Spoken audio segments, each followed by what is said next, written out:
अस्सलाम वालेकुम स्टूडेंट्स। आज का हमारा 8th लेक्चर है new chapter energy unit 7 page number 68। पहले आप 67 पर देख लें चैप्टर व्हाट इज़ एनर्जी। तो एनर्जी क्या है हमारे पास। All living things and machines use energy to work. जितने भी हमारे पास दुनिया में लिविंग थिंग्स हैं, मशीन है, उन सबको एनर्जी की ज़रूरत है, तभी वो काम कर सकती हैं। अगर आप उनको एनर्जी नहीं दोगे तो वो काम ही नहीं कर सकती। ठीक है, तो आगे चलते हैं। What is energy. एनर्जी देखते हैं। The world is full of movement, यानी कि हमारी दुनिया इज़ फुल ऑफ मूवमेंट। पूरी दुनिया जो है वो मूवमेंट पर ही है। People and animals walk about. जैसे अगर आप ह्यूमन की बात करें, लोगों की बात करें, एनिमल्स की बात करें, तो वो जो है चलते फिरते हैं। ठीक है, अगर उनके पास एनर्जी नहीं होगी तो वो वॉक नहीं कर सकेंगे। शिप्स सेल ऑन द सी, यानी कि जो शिप्स हैं वो सी में होती हैं, वो मूव करती हैं। Airplanes fly in the air. अगर एनर्जी नहीं है तो एरोप्लेन्स जो हैं वो एयर में मूव नहीं कर सकते, यानी फ्लाई नहीं कर सकते। Trees move in the wind. जो ट्रीज़ हैं मूव करते हैं विंड में। None of these can move unless they have energy. कोई भी चीज़ तभी मूव कर सकती है जब उसके पास एनर्जी हो। ठीक है, all living things and machines use energy to work. मैंने अभी बताया कि जितने भी लिविंग थिंग्स मशीन्स हैं एनर्जी इस्तेमाल करती हैं ताकि यानी कि काम कर सकें। न्यू आगे देखें। Energy is the ability to work. अगर मैं पूछूं व्हाट इज़ एनर्जी, तो आप ये बता सकते हो ना कि energy is the ability to work. All the energy on earth come from the sun. जितनी भी एनर्जी है वो कहाँ से आती है हमारे पास, सन से, यानी सूरज से। The sun's energy is called solar energy. जो सूरज से एनर्जी आती है उसे क्या कहते हैं, solar energy. It changes into other kinds of energy when it reaches the earth. अब क्या है कि ये एनर्जी जो है मुख्तलिफ किस्म में तब्दील हो जाती है जब ये ज़मीन पर आती है।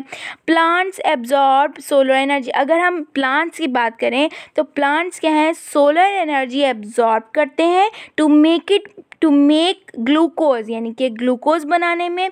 The energy trapped in glucose. जो एनर्जी होती है वो ग्लूकोज में ट्रैप्ड हो जाती है।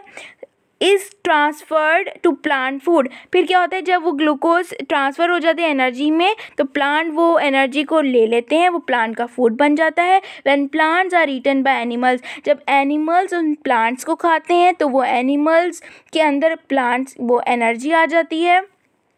The sun's energy is also trapped in coal and mineral oil. जो सन एनर्जी होती है वो कोल और मिनरल ऑयल में भी आ जाती है, यानी कि बन जाती है, ट्रैप्ड हो जाती है। Millions of years ago the sun's gave its energy to plants and animals. When they died their body slowly turn into oil and coal. जब उनकी बॉडी जो है वो मर जाती है, यानी कि डाइड हो जाती है, मर जाती है, तो वो स्लोली क्या होता है, वो ऑयल और कोल में तब्दील हो जाती है। Oil and coal are called fossil fuels. Oil और कोल जो है वो फॉसिल फ्यूल्स कहलाता है। When fossil fuels are burn they release this energy in the form of heat. जब फॉसिल फ्यूल बर्न यानी जल जाता है तो वो एनर्जी रिलीज़ करता है इन द फॉर्म ऑफ हीट की फॉर्म में। वो हीट एनर्जी जो है वो यूज़ की जाती है to produce electrical energy. Heat energy use हुई टू प्रोड्यूस क्या बनाने में, इलेक्ट्रिकल एनर्जी बनाने में। ठीक है, it is also use to produce steam in the boilers of steam engines और शिप में भी, टू मेक दैम मूव, यानी कि उनको मूव करने में। आगे चलते हैं। Food provides energy to our muscles. जैसे कि आपको पता है कि आप फूड जो है वो हमें मसल्स को, यानी हमारे मसल्स को एनर्जी प्रोवाइड करता है so that we can walk and run. हम तभी वॉक कर सकते हैं, इजीली रन कर सकते हैं। ठीक है, इसी तरह wind energy turns the sails of windmills. तो आपने देखा होगा कि जैसे आप ट्रेन वगैरह में जाते हो तो एक जगह आते हैं ना, विंड मिल्स आते हैं, तो अगर विंड एनर्जी है तो वो उनको मूव कराने में हेल्प करती है। Petrol is burn inside the engines.